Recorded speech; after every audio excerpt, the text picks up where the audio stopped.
be doing a clean custom install of the latest version of Avast free antivirus. Here you see the latest release version and the changes that Avast has made to that latest version.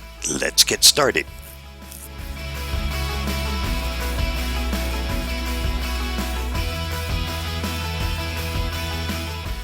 As I said, this will be a custom install, so don't click on the large green button, but use the Customize button right below it. Now you get to choose what you want installed and what you would prefer not to install or don't use and don't need. For me, that includes a few items. I don't use the gaming mode because I'm not a gamer. Cleanup is a paid product, which I don't use. I do pay for Secure Line VPN, so that will stay. Safe Price lets you know if there's a better price available when you purchase something. It is not something I use, so that'll be unchecked. That's the end of the customization for me. Let's hit the install button.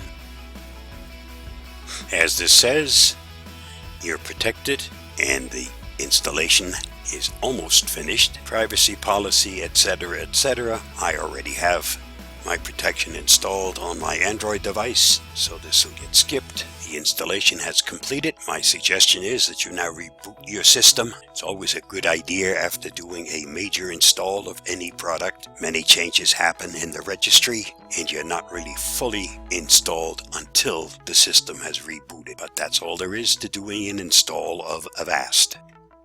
Stay safe, be free. I hope this helps.